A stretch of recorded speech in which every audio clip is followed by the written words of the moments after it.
Welcome you all to my class on HSC First Paper English.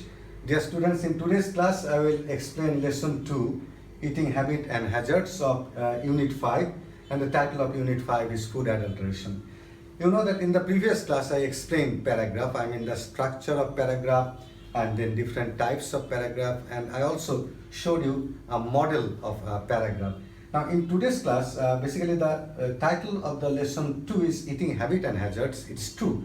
But basically this lesson is focused on a story, on a short story by Sir William Somerset Maugham. And the title of the story is The Luncheon. It's a very famous story, and it's a very interesting story as well. So when we will read the story, we will basically try to put emphasis on the meaning of the story, on meaning of different words. And the part of the story, it's a long story, so the full story cannot be selected as reading skill passage because it's a long story, as I said. So part of the story can be selected as reading skill passage. Moreover, the luncheon, I mentioned the title of the story which we are going to read in today's class. From that story there is scope for multiple choice question answers. I have already said question answers, and there is also the scope for flowchart practice, and at the same time there is also the opportunity or scope for selecting the task of rearrange. I mean 10 sentences may be given and the students may be asked to rearrange those sentences. So let's, dear students, let's start reading the story and discuss all these issues while reading the story. Well, now we will start reading the lesson 2, Eating Habit and Hazards. And I have already said that it's basically a story. The story, The Luncheon, is by William Somerset Maugham. And Maugham was a British novelist. Why I always prefer to read all these things which are written in the text, because these things are necessary and important for the admission test as well. So William Somerset Maugham, he was a British novelist and playwright and short story writer whose work is characterized by a clear, lucid style and a profound understanding of human nature. So these are the characteristics that he always maintained: a clear style, a lucid style, and a profound understanding of human nature. So that's what he maintained in his writing. The Luncheon is about a lady admirer. The story which we are going to read, the title of the story is The Luncheon. And the story is about a lady admirer. Admirer means who admires, of the writer. So there is a personal touch of the writer who managed to get a luncheon. A luncheon means a formal lunch. Who managed to get a luncheon invitation from him to an expensive Paris restaurant 20 years ago. So this is basically an intro of the story. So just to make the readers aware of what is going to happen or what is the story about. So the story is about a lady admirer of the writer, obviously. So it's personal experience of the writer to get a luncheon invitation from the writer to an expensive Paris restaurant 20 years ago. So the story will be told in flashback, basically. With humor and irony, the writer describes the lady's lavish eating at his expense. So, what does the writer do? I mean, Somerset Maugham. He uses irony and humor in this story, and that's how he describes the lady's lavish eating. Lavish means excessive eating at his expense, I mean, at the expense of the writer. And what happened to her 20 years later. And at the same time, the writer will tell you that the experience he had 20 years back and what is the result of that experience. So what is happening after 20 years? What happened to the lady after 20 years? So we already know that the story is about a lady admirer of the writer, and let's start the story better. The luncheon. I caught sight of her at the play. So who is the storyteller? Who is the narrator? The writer himself is the narrator. So this I is basically the writer himself. So I caught sight of her at the play, and in answer to her beckoning means using a kind of gesture to call someone. So I caught sight of her at the play. Play means theatrical performance. That means drama on the stage. So drama which are being staged, they are known as play. So the writer is saying that I caught sight of her at the play.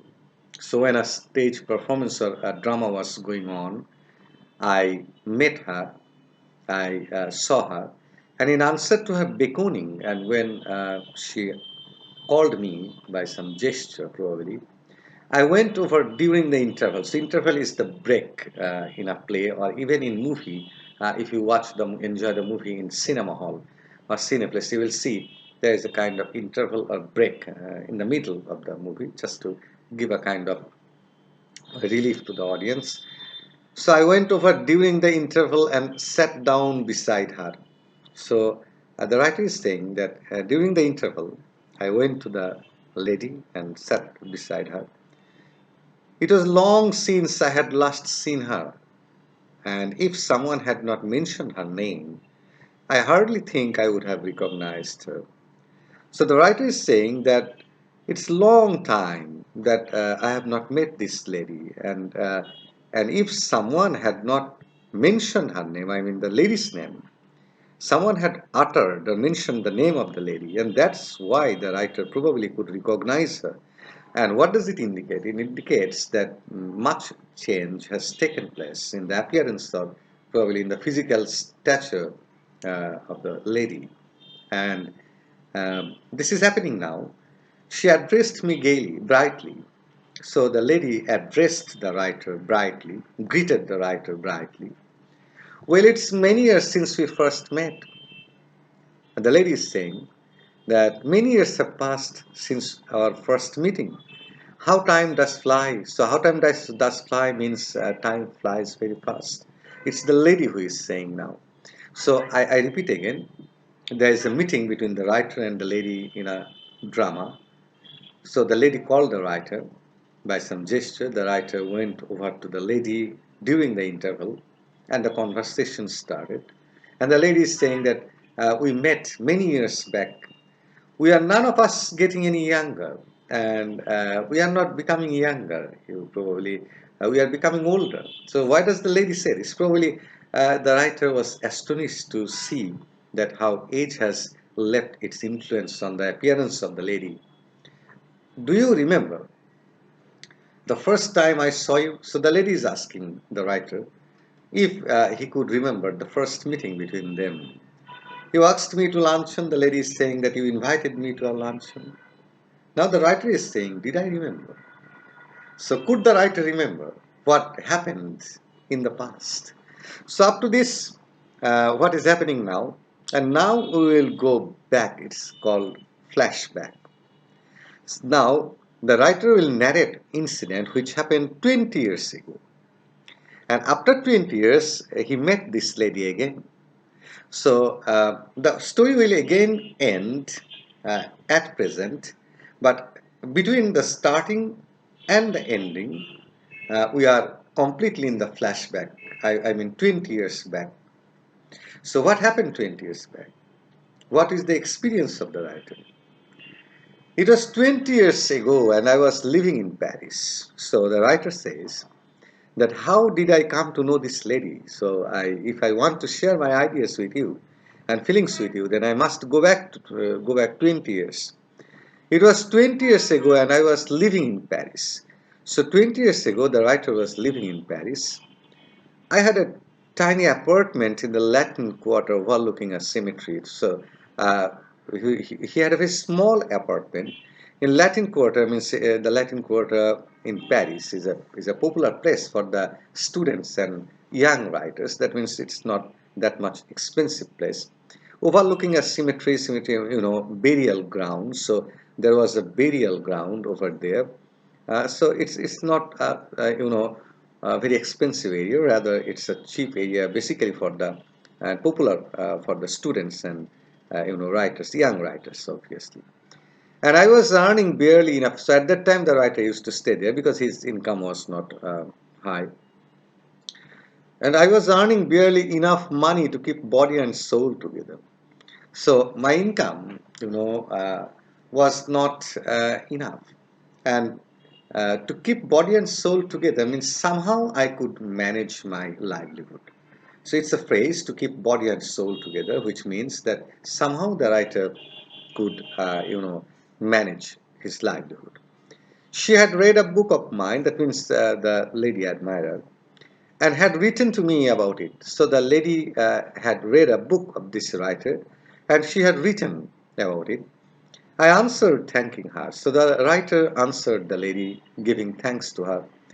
And presently I received from her another letter saying that she was passing through Paris. And, just receiving that letter, the lady again gave another letter. And what did the letter say? The letter said that presently I received from her another letter saying that she was passing through Paris and would like to have a chat with me. Chat means a kind of, conversation, kind of talk. Now, you all are familiar with chat. So this chat is not a new word. So this chat is basically a kind of conversation, which is familiar for a long time. So don't think that chatting on Facebook is a new word. But her time was limited. So the lady, what did she write in that letter? The lady wrote in that letter that she was passing through Paris and she was going somewhere else. And she had an inclination to have a chat with the writer. And her time was limited. And the only free moment she had was on the following Thursday. And she had some moments on the following Thursday. She was spending the morning at Luxembourg and would I give her a little luncheon at Foyt's afterwards. So she was spending the morning at Luxembourg, and if I was willing to give her lunch at Foyt's afterwards, so the lady was, herself was giving a proposal to the writer that if the writer was ready to, give her a luncheon.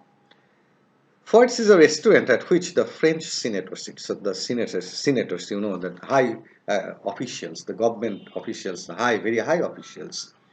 So they eat in the restaurant Foyt's. So Foyt's is a very expensive restaurant. And it was so far beyond my means that I had never even thought of going there. So the writer says that, the restaurant was so expensive that even I had never even thought of going there, that the writer never thought of going there. It was so expensive. But I was flattered. Flattered means a kind of, he was convinced, and since it was a lady, that's why he was probably convinced. And he was fascinated by the thought of, meeting with a lady. He was imagining the face or appearance of the lady, probably. And that's why he was flattered. And I was too young to have learned to say no to a woman. Beautiful sentence. And he says that he was so young at that time, he was a young man, and he did not or he had not learned at that time how to say no to a woman. So saying no or telling no to a woman is a difficult task for a young man. And he was so young that he had not even learned how to say no to a woman. I had 80 francs, gold francs, to last me the rest of the month. So I had 80 francs to survive for the rest of the month. And a modest luncheon should not cost more than 15. And a lunch in Foyt's would not cost more than 15, he thought. If I cut out coffee for the next 2 weeks, I could manage well enough. And he decided that if he would cut coffee, that means if he would not drink coffee or take coffee for the next 15 days, then he could manage it well enough. So he decided to invite the lady guest. I answered that I would meet my friend by correspondence at Foyt's on Thursday at 12:30. So he answered, and he expressed his, willingness to meet with the lady through mail, through letter, correspondence, and he said that on Thursday they were going to meet at 12:30 in Foyt's. So the date came, the moment came. And the first thing that the writer wants to share with us is she was not so young as I expected, and in appearance imposing rather than attractive. The lady was not so young as the writer expected. And definitely the writer had a kind of expectation that the lady would be young and in appearance imposing rather than attractive. And in her appearance, there was something dominating in her appearance, and her appearance was not at all attractive. So instead of attraction, there was a kind of dominance in her appearance. So the writer was not at all fascinated. She was in fact a woman of 40, and not only that, a woman of 40 when the middle age is over.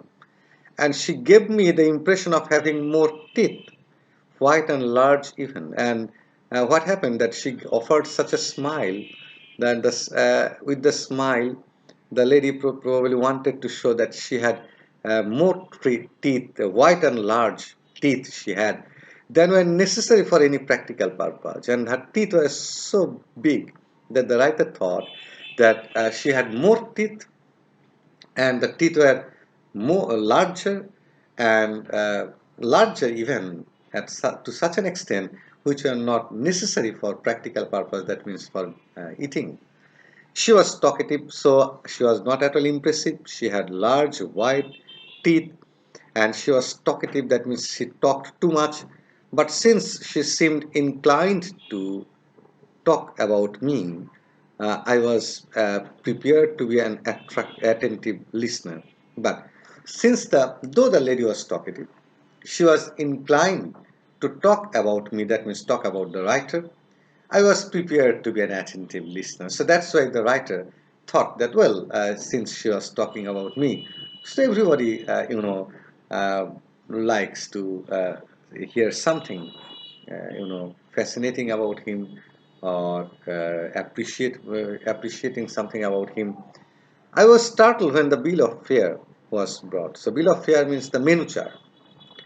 But the writer knew that the restaurant was expensive, but he didn't know that the restaurant was, so much expensive. When he was startled, he was astonished. It's a kind of astonishment mixed with fear.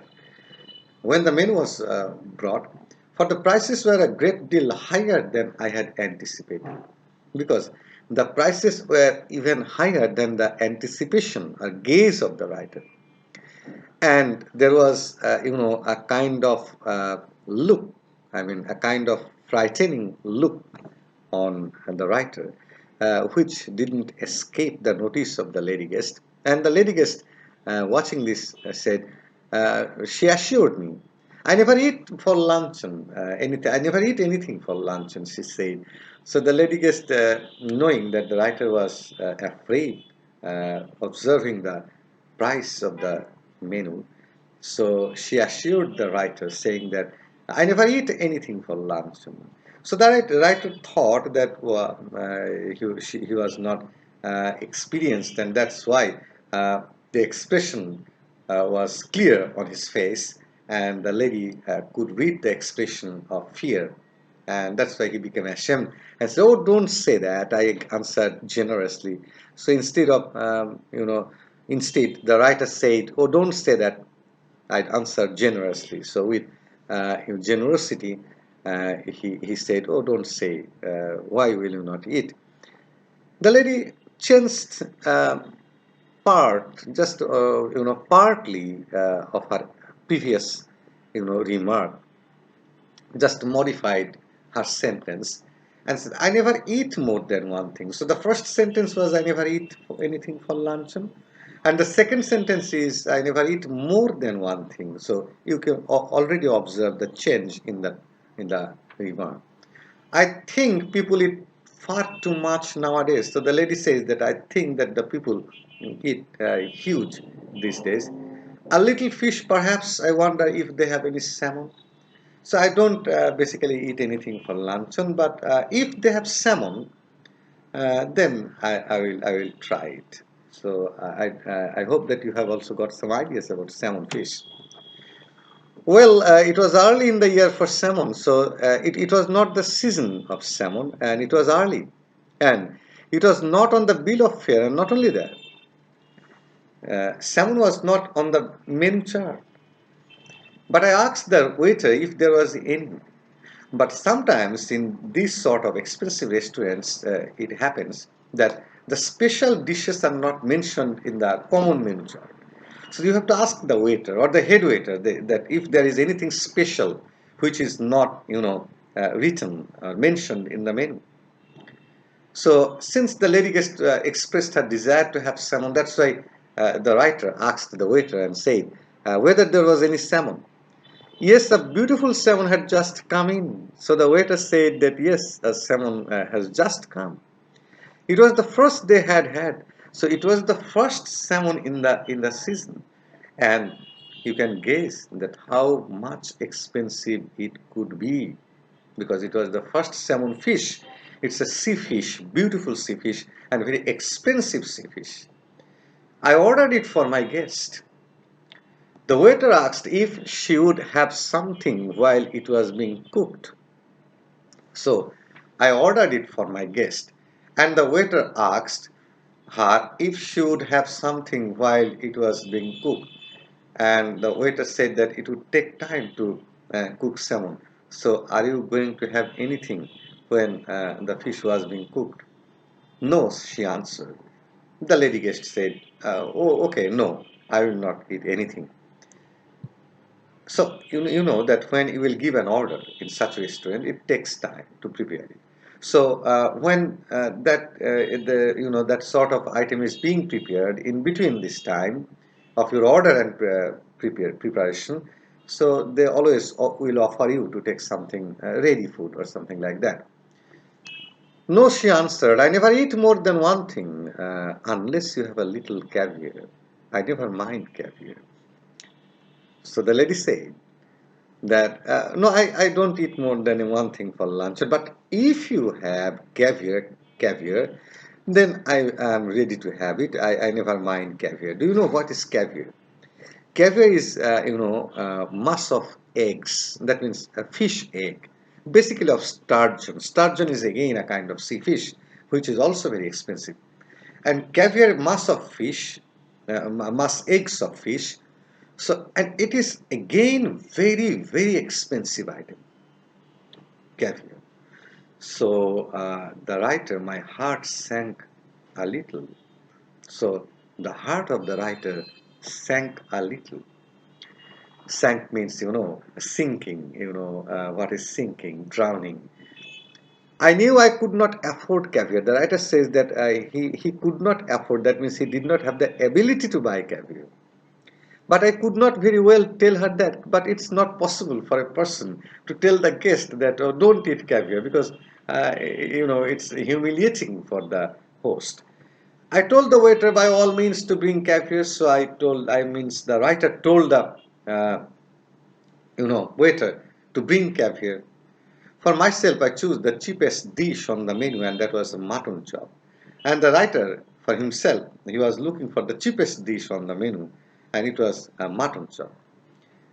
The lady said, I think you are unwise to eat meat, she said. I don't know how you can expect to work after eating heavy things like chops. So the lady says that you are very unwise to eat chops or eat meat. I don't know how you people, after having such a huge lunch, can work. I don't believe in overloading my stomach. The lady is saying, but she has already ordered two things, or she has rather made the writer order two things. I don't believe in overloading my stomach. Then came the question of draining.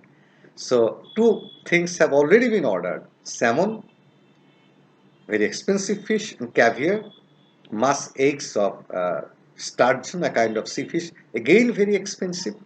And the writer is already nervous because these things are going to be very expensive and this lunch is going to be very expensive. And he had ordered mutton chop for himself. I never drink anything for luncheon, she said. So the lady said that she doesn't drink anything for luncheon. So neither do I, answered promptly. So that quickly the writer also answered that he also doesn't drink anything because he doesn't want to extend it further. But the lady is very intelligent, except white wine. She proceeded as though I had not spoken. The lady answered and replied in such a way as if the writer had not said anything. And she said, "Except white wine. These French white wines are so light, they are wonderful for digestion." So the lady says that if they have white wines, then I can have it, because the white wines are very wonderful for digestion. Now, what would you like? I asked, hospitable still, but not exactly effusive. So I asked the lady, I mean, the writer asked the lady, "So, what kind of white wine do you want to have?" The writer said that you are still hospitable. You know what is hospitable? You are taking care of the guest. So then you are hospitable, but not exactly effusive. But the kind of emotions or the kind of, exaggeration, the kind of feelings he had at the beginning, those feelings are missing because he is already afraid. So there is the tone of hospitality, but there is, the tone of effusiveness or emotions, excessive emotions, is missing now. She gave me a bright and amicable flash of her white teeth. That means she smiled. Amicable, a pleasant flash. "My doctor won't let me drink anything but champagne." She said that the doctor she met, the doctor had asked her not to drink anything except champagne. You know what is champagne? Champagne is one of the priciest or most expensive drinks of the world. I fancy I turned a trifle pale. The writer says that uh, I imagine, I can, even today, I can see that when she said champagne, I turned pale. I ordered half a bottle. I mentioned casually that my doctor had absolutely forbidden me to drink champagne. So there is the kind of irony and humor you can see. So it's a kind of humor he is making. When the lady said that her doctor had suggested her to take only champagne, the writer now he is losing his temper, but he is not allowing the lady guest to know this. But he has started making humor and says that my doctor had forbidden me to drink champagne. What are you going to drink then? So the lady is asking, what are you going to drink? Water? Again, he is making humor. She ate the caviar and she ate the salmon. So the lady ate the caviar, the lady ate the salmon. She talked gaily, that is pleasantly, of art and literature and music. So she was talking about all these issues. But I wondered, but the writer was not enjoying anything, because I wondered what the bill would come to, because it was working always in his mind that what was the bill going to be. When my mutton chop arrived, she took me quite seriously to task. So when the mutton chop of the writer arrived, the lady scolded him, saying that you are taking a heavy lunch. "I see that you are in the habit of eating a heavy luncheon." The lady is saying, "Okay, now I understand that you always prefer heavy lunch. I am sure it's a mistake. Why don't you follow my example?" So it's a mistake on your part. Why don't you follow my example and just eat one thing? So did the lady eat one thing? She has already had caviar. She has had, salmon. She has already ordered champagne. So she cannot say that, but she is basically betraying the writer. She is kind of a hypocrite. I am sure you would feel ever so much better for it. So the lady guest is giving suggestion that if you eat less, then you will feel better. "I am only going to eat one thing," I said, as the waiter came again with the bill of fare. She waved him aside with an airy gesture. So the writer said that I am just going to eat one thing, the mutton chop. So why are you saying that? By this time, the waiter again came, was passing, and the lady was calling the waiter again with an airy gesture, using a kind of gesture. The writer became afraid, and the fear was visible on his face, and the lady wanted to assure him No, no, I never eat anything for luncheon. Still, she is saying that. She has had already 3 items. Just a bite, she is saying. Just a bite.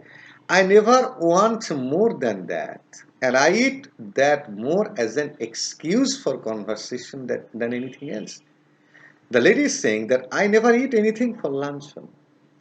And do you know why I eat during the luncheon? Just, a small amount of thing, so that I can have a conversation with a person. That's why, as an excuse of conversation, I just eat something. So it's not that for a luncheon I have the conversation, it's rather for the conversation I eat something. I could not possibly eat anything more unless they had some of those giant asparagus. The lady is saying that I am already full and you know that I don't eat anything for luncheon. So if they have giant asparagus, in that case I am willing, otherwise I will not anything more.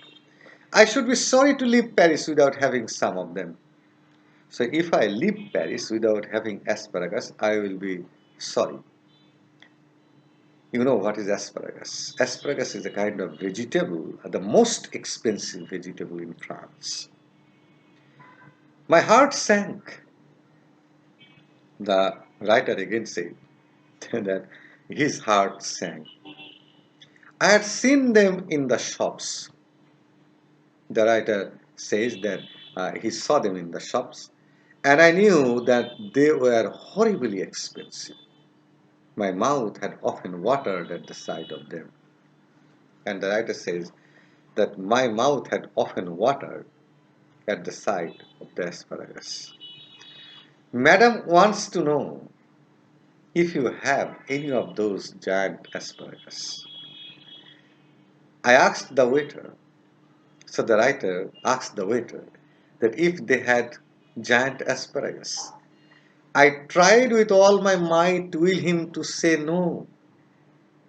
And the writer shares with us that the writer wanted to make the waiter say no, you please say no, not verbally, but through his expression, inward expression. The writer tried his limit best to make the waiter say no. Instead, a happy smile spread over his broad priest-like face, so it's again a kind of humor. As if the waiter did not understand the expectation and the desire of the writer. And there was a kind of priest-like, smile, as if he was very innocent. The waiter was very innocent.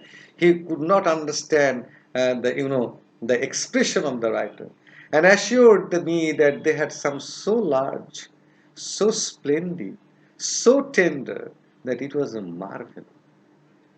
And the waiter said that they had large asparagus, splendid asparagus, tender asparagus, and it was marvelous.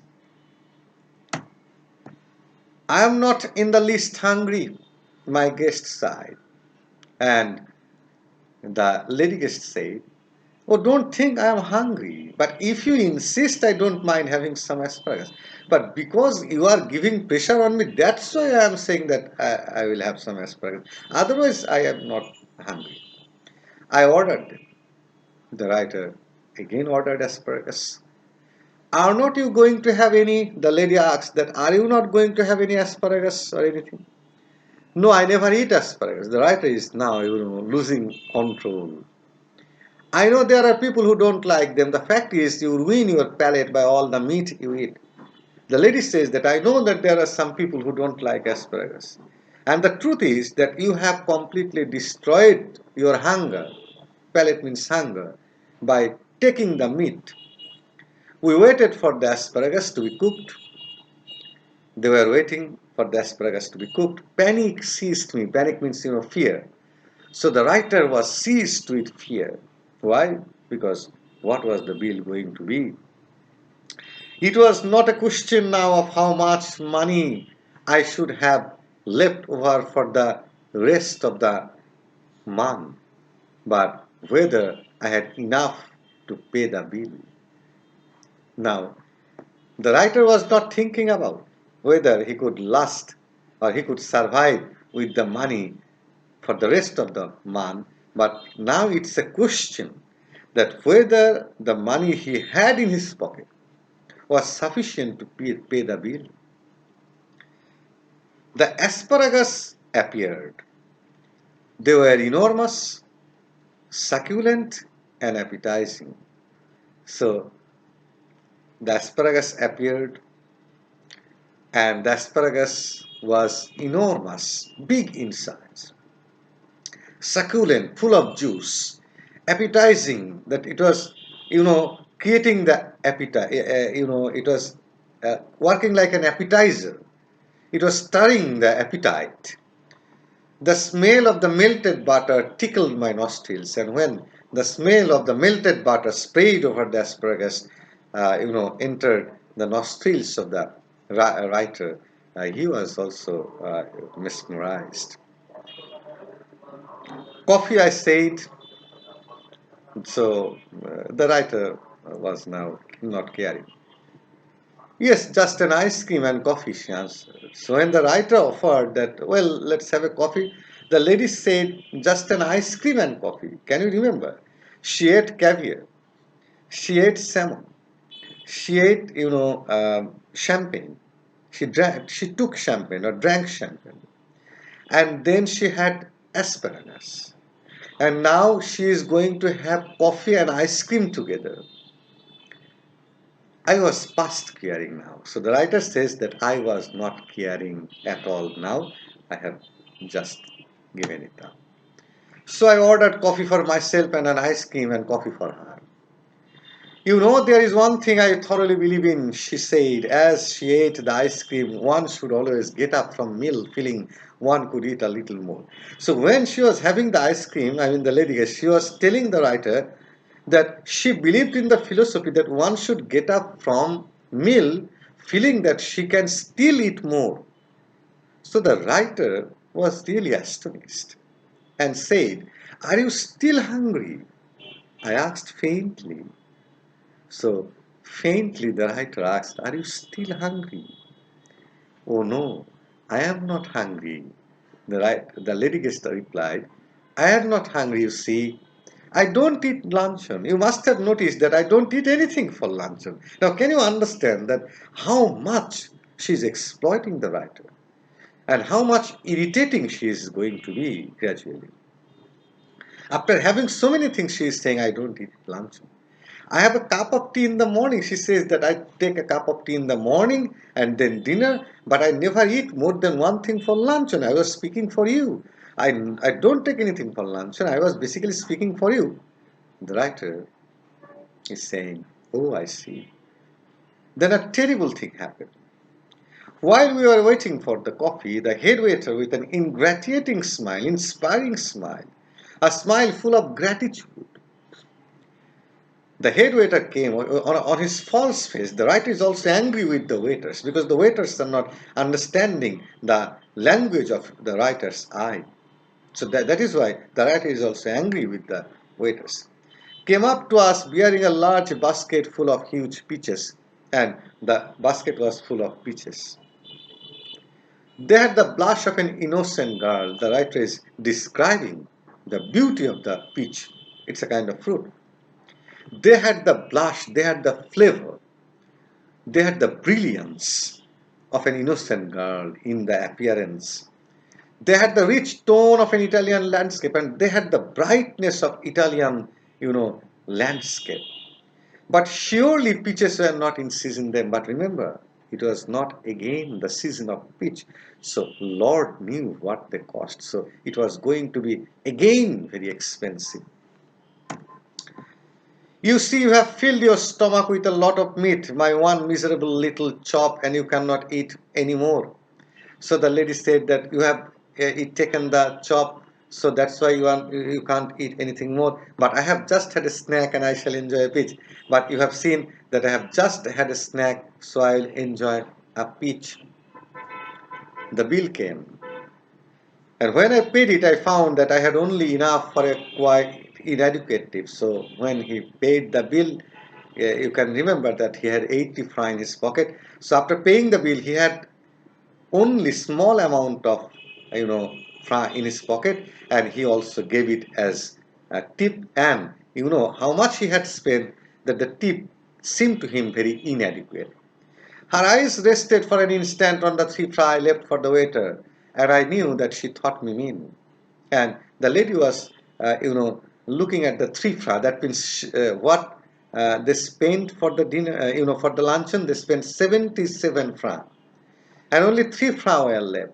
And that 3 francs, the writer left as tip for the waiter.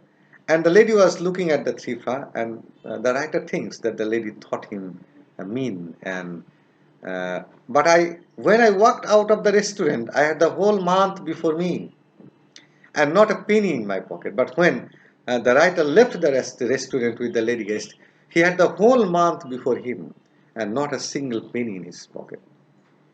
The lady was taking leave and said, "Follow my example," she said as we shook hands, "and never eat more than one thing for luncheon." So can you guess how much painful this remark is?